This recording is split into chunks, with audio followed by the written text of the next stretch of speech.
অনুপ্রবেশকারীদের ফেরাতে কেন্দ্রের 3D action, detect ডিলিটের পর এবার ডিপোর্টের অ্যাকশন। 2860 জন বাংলাদেশিকে ফেরানোর তোড়জোড়। বাংলাদেশকে নাগরিকত্ব যাচাইয়ের অনুরোধ দিল্লির। কথা বলবো, মৈত্রী রয়েছেন সঙ্গে। মৈত্রী, দেখো, ইতিমধ্যে এর আগে একাধিকবার প্রধানমন্ত্রী, এর থেকে স্বরাষ্ট্রমন্ত্রী, এমনকি রাজ্যের মুখ্যমন্ত্রী তারাও এই বিষয়টি উল্লেখ করেছেন যে কোনোভাবেই অনুপ্রবেশকারীদের থাকতে দেওয়া হবে না ভারতে, এবং ডেমোগ্রাফি পরিবর্তন করতে দেওয়া হবে না, এবং সে নিয়ে একাধিক পদক্ষেপও করতে দেখা গিয়েছে।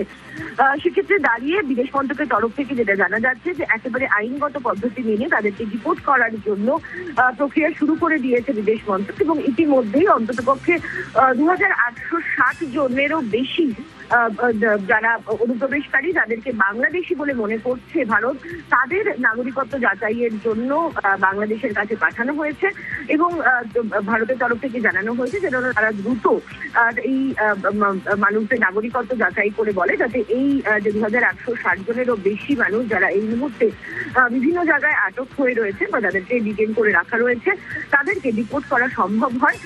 সেই বিষয়ে যাতে ভারত পদক্ষেপ করতে পারে, সেই জন্য বাংলাদেশ সরকারকে দ্রুত তাদের নাগরিকত্ব যাচাই করে ভারতকে জানাতে বলা হয়েছে।